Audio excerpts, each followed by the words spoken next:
মই আপোনালোকৰ কাৰণে এটা সৰু কবিতা লিখিছিলো। কবিতাটো আপোনালোকে শুনক, আপোনালোকে বুজি পাব আপোনালোকৰ দায়িত্ব কিমান। ৰেডি? আবৃত্তিটো কৰি দিওঁ। ভুল হ'ব পাৰে, মই এনে কবি নহয়, এনে আপোনালোকৰ কাৰণে লিখিছো আজি। ঠিক আছে?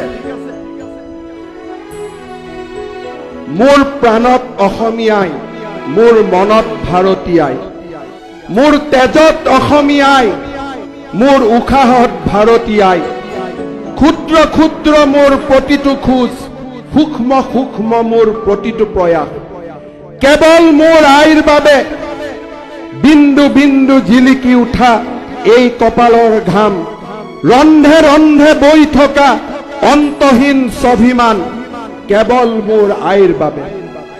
মোৰ চিঞৰৰ নাম অসম, মোৰ অভিমানৰ নাম অসম, মোৰ বিপ্লৱৰ নাম ভাৰত, মোৰ সংস্কৃতিৰ নাম সনাতন।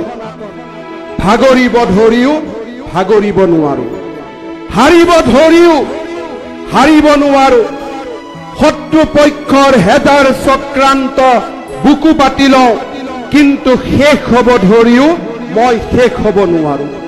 মোৰ জাতিৰ সেনানী মই, মোৰ জাতিৰ প্ৰহৰী মই, অক্লান্ত পৃথিৱীৰ দৰে মই দৌৰিবই লাগিব, ৰণুৱা ঘোঁৰাৰ দৰে মই চেকুৰিবই লাগিব। জন্মভূমিৰ সুৰক্ষাৰ বাবে এই ৰণ লাচিতৰ হৈ আমি যুঁজিবই লাগিব।